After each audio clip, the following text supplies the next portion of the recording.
श्रीराम जय जय राम. भगवंताशी एकरूप झाल्यावर सर्व आनंदच आहे.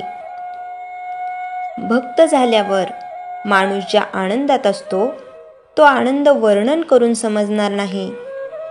जिथे दुःखच नाही तिथे आनंद हा शब्द तरी सांगायला कोण असणार. अनन्य भक्त व्हावे आणि तो आनंद पाहावा. भक्ताला सर्वच ठिकाणी आपण आहोत असे दिसते.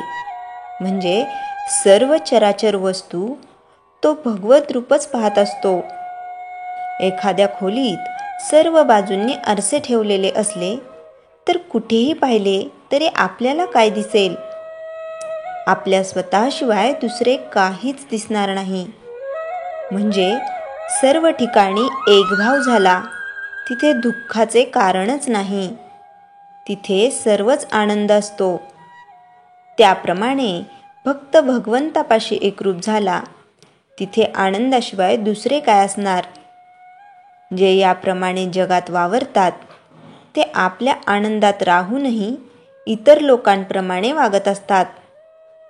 तुकारामांनी अशा स्थितीत राहून लोकांना सन्मार्ग दाखविला. समर्थांनीही ती स्थिती सांभाळून सर्व जगाचा व्यवहार केला आणि इतर लोकांना आपल्या पदाला नेले. आपण कधी त्या आनंदाकडे जाण्याचा मार्ग पाहिलेला नाही.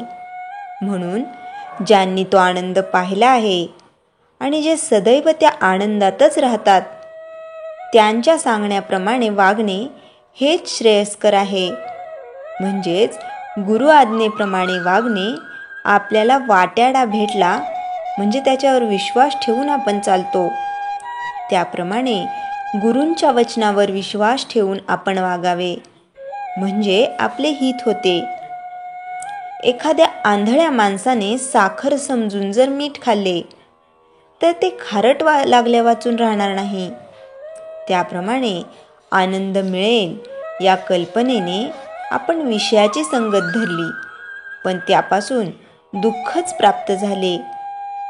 पुष्कळ वस्तू मिळाल्या तर त्याने पुष्कळ सुख मिळते असे मानणे हा भ्रम आहे. खरे किंवा पुष्कळ सुख म्हणजे कायमचे सनातन सुख होय. ते सनातन वस्तूपाशीच म्हणजे भगवंतापाशीच असते. भगवंताचे आपण झाल्यास सुखी होऊ. तोंड गोड करण्यासाठी जशी साखर खावी लागते तसे आनंद प्राप्त होण्यासाठी नाम घ्यावे लागते. आपण प्रपंच दुसऱ्याचाच करतो, आपला करीतच नाही. एखाद्या शेतापेक्षा कुंपणालाच जास्त खर्च यावा त्याप्रमाणे आपण आपल्या मूळ स्वरूपापेक्षा आपल्या उपाधींची जास्त आरास करतो. आपण सर्व मिळवतो पण सर्व ठेवून जावे लागते. आपल्या फायद्याचे केले तरच आपला प्रपंच. भगवंताचे स्मरण तेवढाच आपला प्रपंच. आपण आईबापांवर, नवरा बायकोवर, मुलावर, नातेवाईकांवर, शेजाऱ्या पाजाऱ्यांवर सुखासाठी अवलंबून राहिलो तर सुखी होणार नाही. आपले दुःख किंवा यातना जर कोणी नाहीशा करीत नाही तर मग दुसरा कोणी आपल्याला सुख देईल ही कल्पना कशी खरी ठरेल? श्रीराम जय जय राम. चैतन्यवाणी.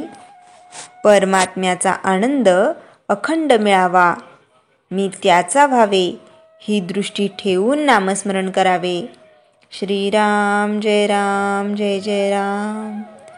जयाच्या जनी जन्मनामार्थ झाला, जयाने सदा वासनामात केला. जयाच्या मुखी सर्वदा नाम कीर्ती, नमस्कार त्या ब्रह्मचैतन्य मूर्ती. श्रीराम जय जय राम.